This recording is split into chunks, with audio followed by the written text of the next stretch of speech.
pessoal, nossa aula de hoje sobre a expansão para o oeste, o Far West, ou seja, o tão longe oeste. Show de bola? Então vem comigo, fácil demais, tá? Pega o seu caderno, coloca um pontinho em 3, 2, 1.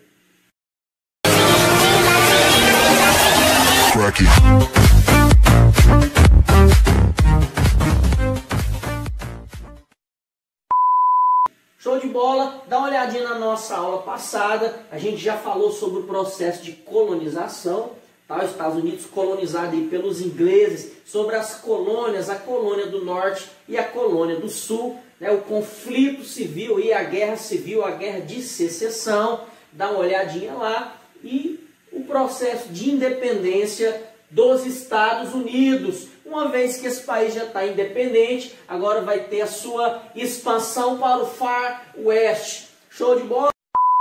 Muito bem, quem então é essa galera, né, que vai se aventurar nessa marcha para o oeste aí? Quem é essa galera aí que vai enfrentar os grandes desafios, né? E qual é a motivação então que vai haver para essa galera fazer essa expansão? Uma das estratégias aqui, né, do governo dos Estados Unidos vai ser um esquema de divisão de terras, tá? Então olha só, eu vou ter vários imigrantes europeus, esses caras vão vir da Europa para cá, eles vão receber pequenos, né, territórios ali, ou eles vão comprar algumas faixas de terra ali bem pequenas que vão sair muito baratas, né? Algumas faixas de terras ali foram compradas por $1, de 1 a $100.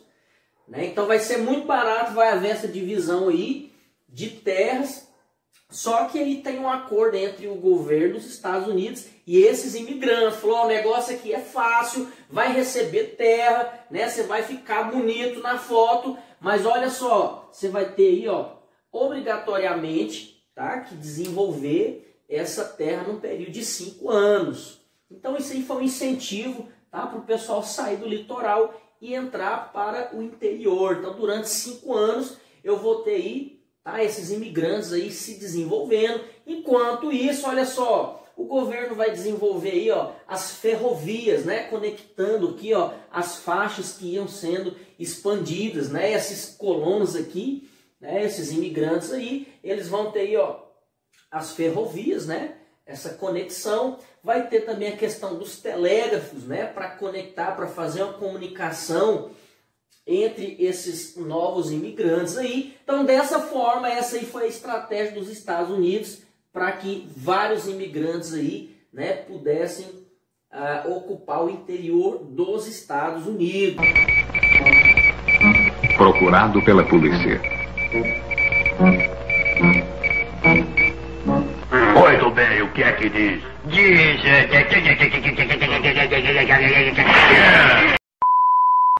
Pessoal, então olha só, esse processo aí, né, de interiorização, essa distribuição de terras, né, é o chamado Homestead Act. Inclusive foi um projeto de governo aí do próprio Abraham Lincoln, né, que foi um presidente aí fundamental para esse processo aí de expansão do oeste. Né? Agora, esse processo de conexão, de ferrovias, a interiorização, a expansão para o oeste, obviamente não foi uma coisa tranquila, né? Então aí você tem vários desafios aí, né? Entre eles aí você tinha aqui o interior, né, com a vegetação, né, bem fechada, você tinha animais selvagens, você tinha aí um relevo, né, complexo, os cânions. Enfim, é uma região, né, totalmente aí despovoada, né, com seus riscos. E tinha aqui, ó, o principal de todos, né, que são aí os nativos da região, os índios. E aí a gente faz uma viagem, né, nessa questão aí do cinema, né, nessa questão dos cowboys aí, dos índios, né, os conflitos aí. Daí surgiram vários filmes, né, desenhos, até o desenho do Pica-Pau aí, que a gente vê que ele acontece dentro desse contexto aí da expansão, conflitos, né, com os nativos. Então olha só, o que que fez, né, esses colonos aí, esses imigrantes, né, ter essa motivação aí para eles poder seguir nessa expansão para o oeste. E aí você vai fazer um pontinho aqui, ó, e vai colocar aí, ó, isso aqui é fundamental, destino manifesto. né? Lógico que por trás, né, de toda essa eloquência aí dos imigrantes tinha uma questão religiosa. Então, dentro desse contexto aqui, ó, religioso do Destino Manifesto, né, o americano e o norte-americano, né, ele sentia que ele tinha, olha lá, uma missão divina, né, como se esses caras aí, eles fossem abençoados por Deus, né, para poder levar a luz, levar o progresso, já que, olha aqui, ó, eles consideravam esses povos aí, povos inferiores, né, tanto que é que a gente considera que foi um dos maiores genocídios da história, né, essa questão aí dos indígenas, esses conflitos aí. Então você vai ter várias tribos aqui, várias comunidades, culturas indígenas, que eles vão simplesmente sumir, né, vão ser extintos aí. E os que ainda persistiram ao longo do tempo, eles foram expulsos aí para regiões, né, com menores importâncias econômicas e riquezas naturais. Mas de qualquer forma, um dos maiores genocídios. Tem até essa frase aqui, ó, né, que era um jargão usado na época: índio bom é índio morto. Né, hoje a gente até usa no Brasil. Olha o contexto que veio essa frase aí, né, do bandido bom, bandido morto. Veio dessa questão do índio, esse genocídio, né, de culturas aí. Então tudo a favor do que? Eu sou iluminado por Deus, né? Eu tenho uma missão divina. Inclusive vou até colocar uma imagem para você analisar. Essa imagem que você está vendo aí, ó, é da Colômbia, né? Essa mulher aí é como se fosse uma deusa. Você percebe que ela, né, ela está meio iluminada aí. A Colômbia, ela é a personificação, né, dos Estados Unidos em forma de uma mulher. E nessa imagem aí, que é uma imagem clássica, né, da Marcha para o Oeste, a gente vê claramente aí que ela, né, está seguindo em direção ao oeste. E ao lado direito aí tem vários, né, imigrantes aí, eles estão, né, trazendo aí o progresso. Aí você tem lá os cabos de telégrafos, né, que ela mesma está com ele nas mãos. E aí você tem aí as ferrovias, que significa a conexão, né, entre essas regiões aí. E do lado esquerdo, né, como que se fosse algo aí bem obscuro, é a região que, segundo eles, né, tem os povos inferiores. Aí nessa região obscura aí você tem animais selvagens, né? Você tem um relevo bastante hostil aí em cima. E você tem também os principais inimigos aí, né, segundo eles, dos progressos, que são os nativos indígenas, né? Então, essa figura da Colômbia nesse contexto religioso, anota isso, tá? O Destino Manifesto, esse contexto religioso, né, o norte-americano, ele tem aí esse entendimento que eles têm uma missão divina, né, de levar o progresso, um modelo certo, né, de governo. Inclusive fica até uma pergunta, né, será que hoje em dia, né, os norte-americanos, eles ainda acreditam nesse destino manifesto, né, com esse imperialismo, essa influência aí que eles têm no mundo? Tranquilo? Então isso aí é o Destino Manifesto. Tá? Show de bola isso aí, dentro dessa questão do expansão para o oeste, é fundamental. Beleza? Tranquilo? Muito bem, olha, dentro de uma perspectiva aqui, ó, da geografia física, a gente tem aqui inicialmente, né, os Estados Unidos e os territórios aqui que vão ser anexados, né? Lembrando aqui que a gente teve várias distribuições desse território entre os países europeus. Então, os Estados Unidos, ele vai comprar, né, vai fazer um acordo com a Inglaterra, vai aumentar aqui esse território. Depois a gente tem aqui, ó, o território da Louisiana, tá? Que anteriormente era um território francês, mas que vai ser comprado. Lembrando que a gente já tem uns Estados Unidos aqui, ó, bastante desenvolvido, né? A gente vai ter várias indústrias já.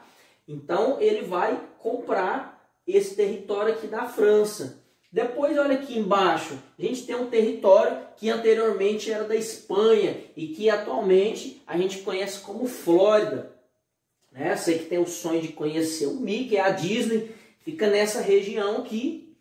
Olha lá, na costa oeste, aqui em cima, a gente já tem um território aqui, ó, que anteriormente também pertencia à Inglaterra. Esse território aqui, que até então para os ingleses não tinha muito interesse econômico, né? Riquezas naturais, enfim, foi comprado por baixíssimo preço, isso lá atrás.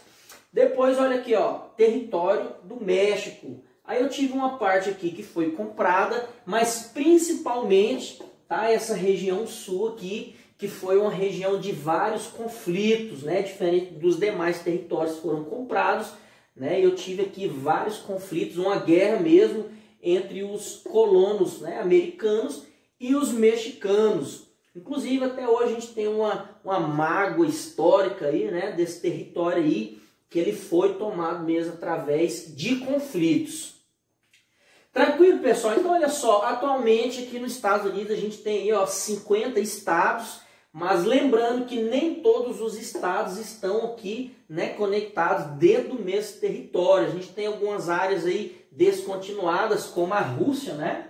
Aqui, por exemplo, aliás, o Alasca, que foi comprado aí da Rússia. A gente tem alguns territórios descontinuados. Um exemplo aí, ó, é o Alasca, que fica aqui no extremo norte a oeste, né? Um território bastante frio, muito gelo, que foi comprado da Rússia, né? E depois, posteriormente, se descobriu que nesse território aí, né, tem bastante riquezas naturais, como o petróleo, o gás natural, e a Rússia, né, depois até quis receber aí uma diferença desse território, mas aí já foi tarde, né, e já foi com Deus.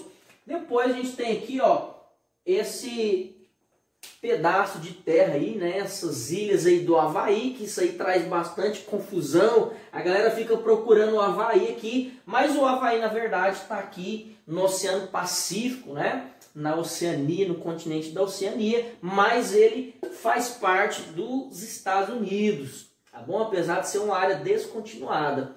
Pessoal, então é isso. Espero que vocês possam ter gostado.